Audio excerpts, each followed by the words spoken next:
ரெண்டுமே கட்டாயம் இருக்கணும். ஏன்னா இந்த ரஜ்ஜு பொருத்தங்கிறது உதிர ரஜ்ஜு, வயிற்று ரஜ்ஜு, தொடை ரஜ்ஜுன்னு மறைமுகமாக பரிபாஷையில் வச்சுருப்பாங்க.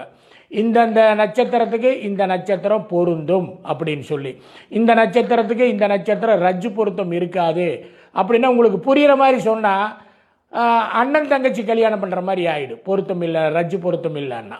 ஒரு அண்ணன் தங்கச்சியவே கல்யாணம் பண்ணிட்டாருங்கன்னா அந்த ரஜ்ஜு பொருத்தம் இல்லைன்னா அந்த மாதிரி தான் அது கணக்கு. உங்களுக்கு புரியறதுக்காக நான் எளிமையாக சொன்னேன். அது மாதிரி யோனி பொருத்தங்கிறது தாம்பத்திய பொருத்தம்.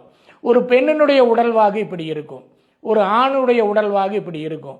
இவங்க ரெண்டு பேரும் தாம்பத்தியத்தில் சந்தோஷம் இருக்குமா அப்படிங்கிறத மிருகத்தின் பேரில் வச்சுருப்பாங்க. ஒவ்வொரு நட்சத்திரத்துக்கும் ஒவ்வொரு மிருகம் இருக்கும், அந்த மிருகத்தின் பேரில் அது வச்சுருப்பாங்க. அப்போ அந்த மிருகத்தின் பேரில் இருக்கக்கூடிய நட்சத்திரமும் அதுக்கு பொருத்தமாக நட்பாக இருக்கிற நட்சத்திரத்தில் இருக்கக்கூடிய மிருகத்தும் ஒத்து போனால் தான் அந்த யோனி பொருத்தம் கரெக்டாக வரும். இப்போ உதாரணமாக நல்ல